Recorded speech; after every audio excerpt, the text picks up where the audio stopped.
What do you do for exercise these days if you're not open water swimming?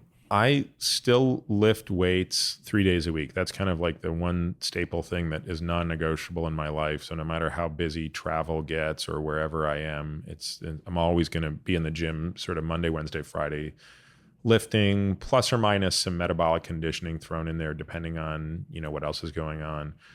These days, I am on the other 4 days, the Tuesday, Thursday, Saturday, Sunday, I'm riding either the Peloton or the Wahoo Kicker, which is like a trainer that you put your bike on and hook it up to something called training.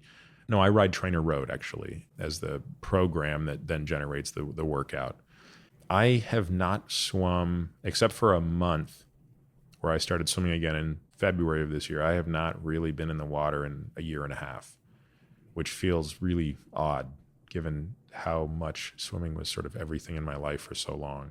That's probably one thing I'd like to figure out a way to reprioritize is to get back in the water even twice a week. I miss it so much. And I think there was something, there's just something my body misses about that.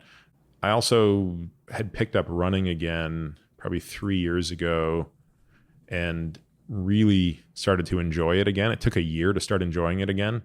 It was that painful for the first year. And then once I started to enjoy it again, I got the itch to, hey, could I maybe get back to running, a 5K under 18 minutes or something like that. But then, I just got distracted and that's when I kind of got back on the bike. So the bottom line is I don't actually train.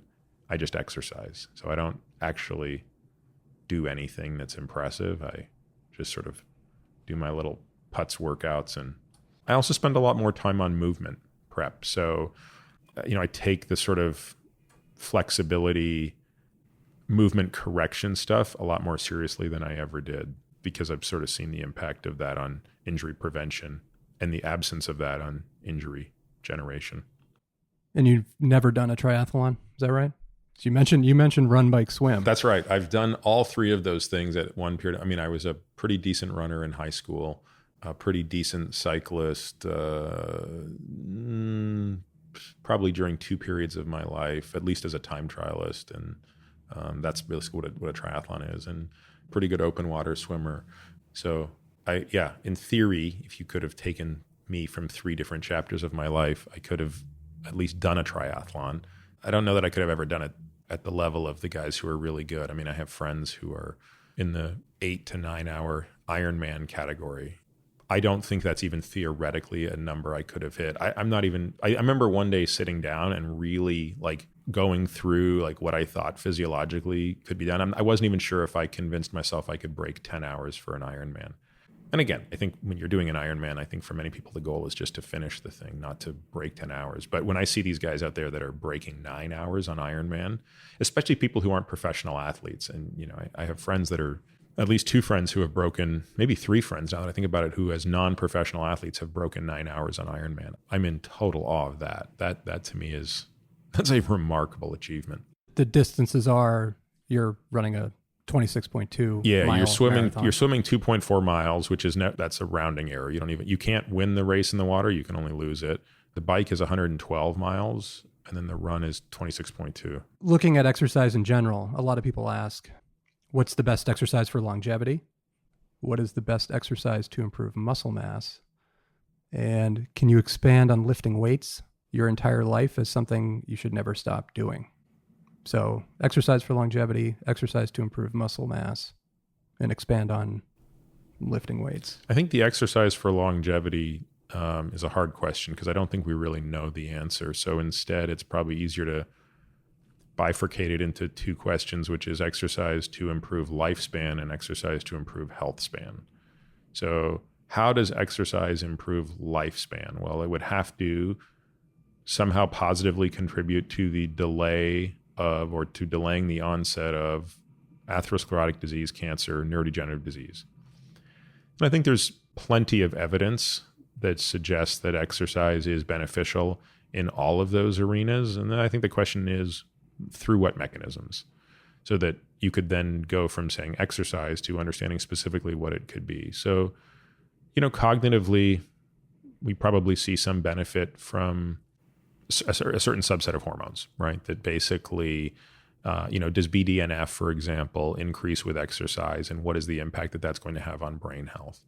On the cardiovascular front and also on the cancer front, my guess, and I think this is true on the dementia front, I think that anything that exercise does that helps you dispose of glucose more efficiently and helps your muscles become better sinks for glucose is probably going to improve things. So I think taking that off the table, because I think that's sort of the one given, the question is, are there benefits on the cardiovascular system specifically from exercise that go beyond that? And I think the answer is probably yes.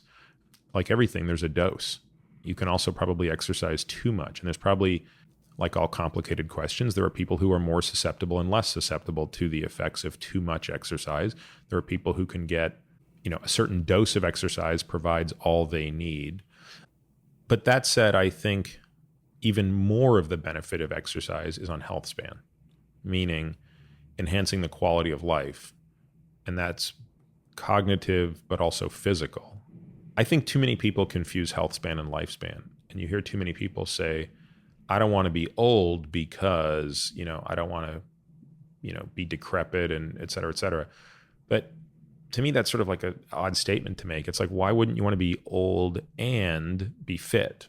Instead, and don't just accept that getting older means, not being able to do things. So, at about the age of 40, it starts to become much harder to maintain muscle mass if you're not deliberately doing something about it. And so that's why I would say lifting weights is probably the single most important thing you can do, because I think that muscle mass as you get older becomes an enormous difference between people who are frail and people who are not.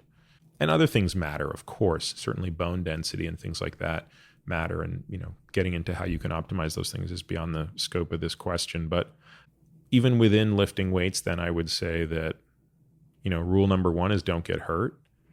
So you see a lot of people, especially younger people, doing things that they don't need to be doing. Even I've sort of adjusted what I do relative to what I used to do, just based on the trade-off. So I use a hex bar to deadlift instead of a straight bar, because frankly, it's a bit easier.